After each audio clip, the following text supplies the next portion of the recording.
कई बार होता है, अभी एक अगला जो सवाल आया कि जी कभी कभी आत्महत्या के विचार आने लगते हैं। आज के टाइम में जो नशेड़ी हैं, कर्जाऊ हैं, जिनके सिर पे कर्जा है या पारिवारिक कलह कलेश है, नौकरी पेशे में कलह कलेश है, खेती बाड़ी में बर्बादी हो गई, तो ये कुछ एक कारण हैं, वैसे कारण और भी होंगे जिससे आत्महत्या के विचार इंसान के अंदर आने लगते हैं। पहली बात, आत्मघाती महापापी, ये हमारे सभी धर्मों में लिखा हुआ है कि आत्मा का घात करने के लिए तो छोटे छोटे कीड़े मकोड़े नहीं सोचते, वो भी जिंदगी बचाने के लिए लड़ते हैं। और आपको तो सर्वश्रेष्ठ शरीर दिया है प्रभु परमात्मा ने, तो आप क्यों आत्मा का घात करने पे तुले हो? कहता है जी नशा करता हूं, अब नशा मिलता नहीं, मां बाप ने जवाब दे दिया और पैसा खत्म हो गया, जमीनें बिक गई, गाड़ियां बिक गई, सब कुछ बिक गया, अब मरने के अलावा कोई चारा नहीं। गलत। आपके अंदर भगवान जी रहते हैं और आपके अंदर ऐसी विल पावर है कि आप अगर हिम्मत करेंगे और राम के नाम से नशा भी छूट जाएगा और आत्महत्या के विचार भी बदल जाएंगे। ये सच्चाई है।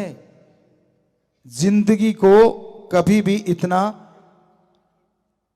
कमजोर मत बनाइए, अपने आप को मजबूर मत बनाइए और जिंदगी को इतना फालतू मत समझिए।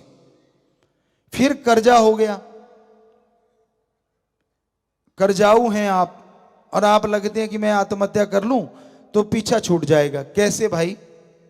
तू घर का मुखिया, तेरे पे डिपेंड तेरे बच्चे, पत्नी, मां बाप, परिवार जो भी तेरे पे डिपेंड है, क्योंकि तू मुखिया है। और तू सोचता है कि कर्जा हो गया मैं आत्महत्या कर लूंगा। कौन सा बड़ा तीर मार दिया तूने? ये तो कायरता है, महान कायरता। तू आत्महत्या कर गया और तेरे छोटे छोटे बच्चों को भुगतना पड़ेगा, उनका जो हाल करेगा समाज। सोचा है कभी? किया विचार? दिमाग में आया कुछ? आप निकल लिया कि मैंने मर जाऊं और सारे परिवार को दुखी कर जाऊं। क्या कैसा है तू मुखिया और कैसा है तू इंसान? नहीं भाई, ऐसा मत कर। कोई भी बेटी बेटा हमारा ऐसा सोचता है, राम जी की औलाद, कभी ना सोचो ऐसा, बल्कि डट के सामना करो। कोई भी मुसीबत परेशानी आती है, मुश्किलातें आती हैं, आप हिम्मत करो। हिम्मत करे अगर इंसान तो सहायता करे भगवान। हिम्मते मर्दा मत दे खुदा। आप मेहनत करो, भगवान जी साथ दे देंगे और धीरे धीरे कर्जे उतर जाएंगे।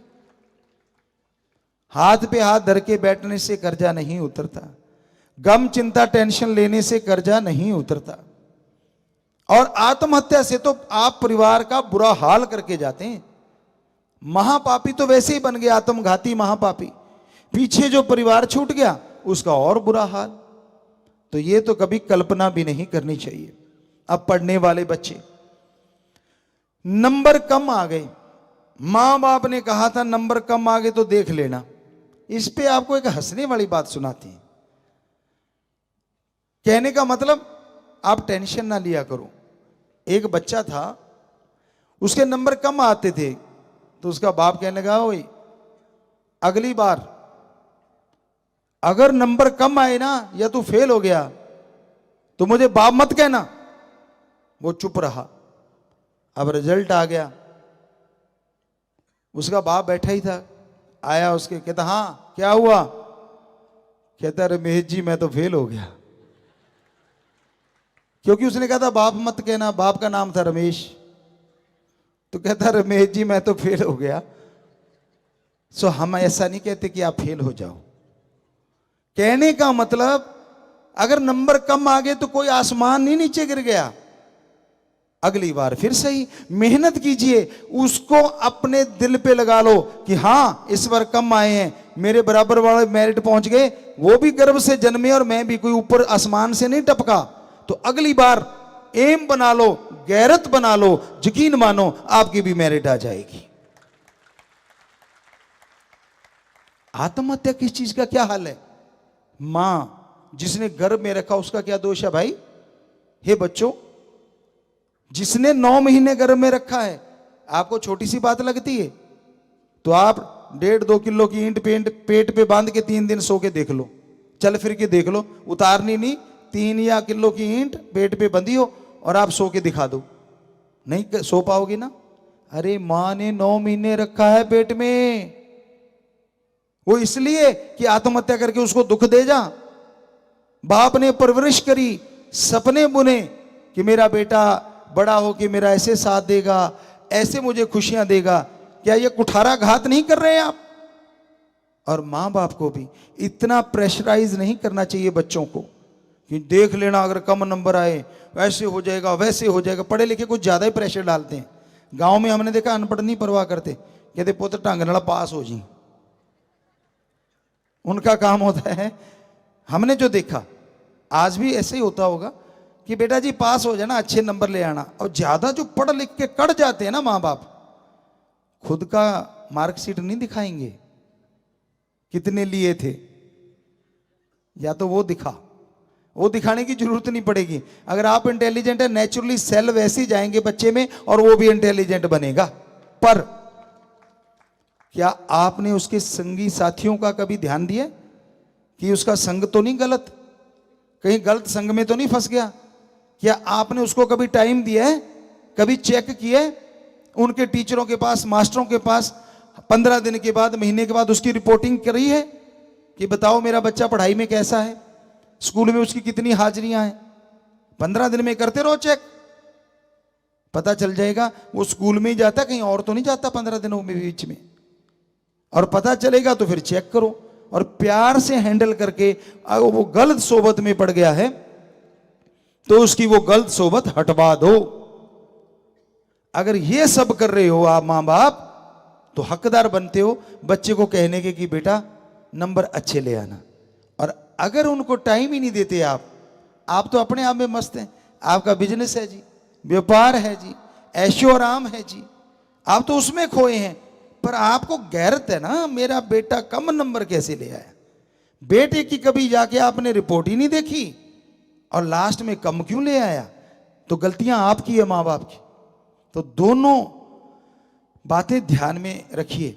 मां बाप अपने बच्चों को टाइम दें और बच्चे मां बाप को एक as a friend, as a सहेली, बेटी है तो अपने मां बाप को सहेली की तरह, हमारे ख्याल में एक टाइम रख लो। पहले भी हमने बहुत साल पहले सत्संग में बोला था, आज फिर से कहना चाहेंगे कि आप एक टाइम रख लो, 1 घंटा 2 घंटे।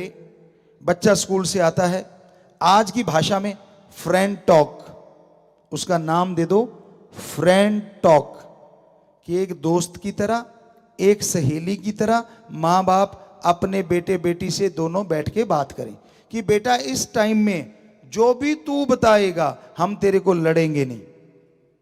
तो 100% बाहर वो दोस्त मित्र नहीं बनाएगा, क्योंकि घर में ही दोस्त मित्र मिल गए और आपको हर बात शेयर करेगा। और जो बात आपको लगी कि ये गलत दिशा में जा रहा है, तो एक फ्रेंड की तरह ही उसको गाइड करके, एक दोस्त की तरह गाइड करके उसे समझा दीजिए और वो आदत छोड़ देगा। लेकिन आप तो जी हिटलरबाजी करते हैं, मेरे से डरता रहना चाहिए। कई तो बच्चे मां बाप से आंख ही नहीं मिलाते, बाप के तो पास ही नहीं आते, यूं लगता वो करंट मार रहा हो। नहीं, ये बिल्कुल गलत है। ठीक है, जब फ्रेंड टॉक करते हैं उसमें जो उसने बताया, बाद में कहीं पीटना मत उस बातों के लिए, अगले दिन फ्रेंड टॉक खत्म हो जाएगी। फ्रेंड टॉक का मतलब उसको उसी तरह से हैंडल करें, बाद में उसका जिक्र नहीं करना 2 घंटे के बाद। तो बच्चा आपको हर चीज बताएगा, स्कूल में, बस में, कहां क्या क्या हुआ और क्या क्या नहीं। वो छोटा है, छोटे होते से ये शुरू कर लोगे, आप तो समझदार है ना, आपको पता चल जाएगा कि कोई बच्चे को बरगला तो नहीं रहा, गलत दिशा में तो नहीं ले जा रहा। तो यकीन मानो, ये फ्रेंड टॉक अगर शुरू कर लोगे अपने बच्चों के साथ, दोस्ती का एक रिश्ता, माँ बाप तो हैं ही आप, और दोनों बैठ के अपने बेटे बेटी से सारी बातें करें। हर चीज का हल जब मां से बाप से मिल जाएगा कि भाई इस मुश्किल से निकलेगा ये हल, तो उसको बाहर दोस्ती की उतनी जरूरत नहीं पड़ेगी, पर दोस्त बनाएगा भी तो स्वस्थ दोस्त बनाएगा जो हर समय साथ रहें। तो हमारा काम तो बताना है। तो इस तरह से बच्चे पढ़ाई में भी अच्छे होंगे और आत्महत्या रूपी ये जो बला है ये बच्चों से दूर हो जाएगी। तो कर्जे की बात कही और ये पढ़ाई वाले बच्चों की बात कही।